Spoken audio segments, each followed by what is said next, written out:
هذه رسالة للعلماء المنافقين، وهذه رسالة كمان للناس اللي بيقولوا عنهم إحنا رجال الدين، إحنا مشايخ هذه الأمة، إحنا معنا شهادات ومعنا دكتوراه ومعنا يعني مراتب طيبة، إحنا كل الناس بتحبنا. أنت بتطلع لي في المساجد، أنت بتطلع لي في المساجد إيش تتكلم؟ بتطلع لي على منصات التواصل الاجتماعي إيش تتكلم؟ عن الوضوء، عن التوبة. هذا شيء عظيم بإسلامنا، ولكن هذا الشيء ما بيغنيك عن انه انت تنصر اخوانك في شمال غزة.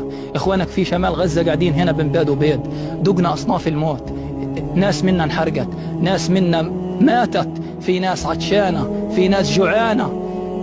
والله العظيم ما تجرأ علينا عدونا الا بسكوتكم يا منافقين. اتقوا الله سبحانه وتعالى. والله العظيم لو انكم مش منافقين لنصرتم اهل فلسطين. والله العظيم لو انكم مش منافقين. اسمعوا، بدي اقول لكم كلمة، حتى ما تاخذونا بعلمكم، وما العلم مش بس اسم. انا عالم بالاسم، العلم بده افعال، الدين بده افعال، بده تضحية. النبي صلى الله عليه وسلم قال لك ايش؟ الجنة حفت بالمكاره. بدك الجنة بدون ما تدفع ثمن عايش. والله العظيم حرب غزة كشفت امثالكم الظلمة ان انتوا سكوتكم قتلنا اكتر من المعاناة اللي احنا بنعاني فيها. انتوا سكوتكم ذبحنا وحرق قلوبنا. انت بس بدك تقول عن حالك عالم في الامة وانت من مشايخ الامة. والله انكم كذابين ومنافقين. ليش؟ الله سبحانه وتعالى قال ايش؟ وقل اعملوا فسيرى الله عملكم ورسوله والمؤمنين. النبي صلى الله عليه وسلم ايش قال لك؟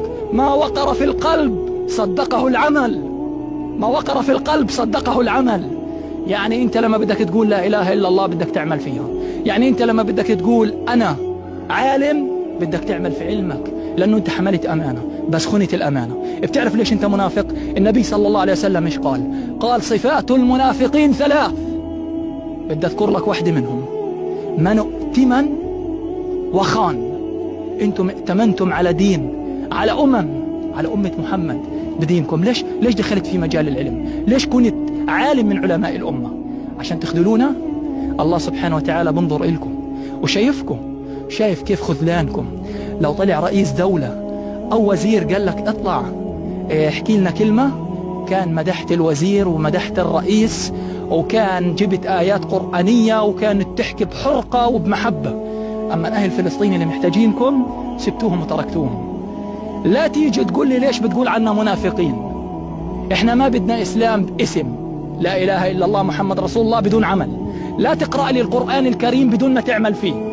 لا تقرأ لي الاحاديث النبوية وتقول لي النبي صلى الله عليه وسلم هو اللي علمنا الدين واحنا بنتبع سنته، وانت مش متبع وصية النبي صلى الله عليه وسلم. انتم خنتم النبي صلى الله عليه وسلم. والله العظيم احنا اليوم محتاجينكم في هذه الدنيا، احتاجناكم وطلبناكم تقفوا معنا، بس انتوا سبتونا. بس يوم القيامة راح تحتاجونا وراح تجولنا وتقولوا لنا اشفعوا لنا.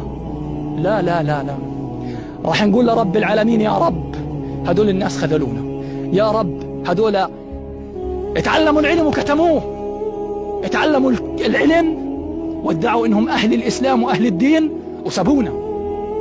يا رب يا رب زدهم فوق عذابهم عذاب. والنادي على النبي صلى الله عليه وسلم قل له يا رسول الله هذول الناس خانوا عهدك وخانوا دينك وكتموا دينهم وما ائتمروا بأمرك ولا مشوا بوصيتك. يا رسول الله لا تشفع لهم.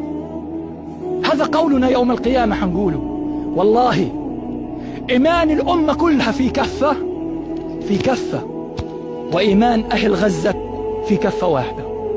وكان حقا على الله نصر المؤمنين. فإحنا ناس راح ننتظر نصرنا من الله سبحانه وتعالى، لأن الله سبحانه وتعالى إذا وعد لا يخلف، وكان وعد الله حقا والله لا يخلف وعده. والسلام عليكم ورحمة الله وبركاته.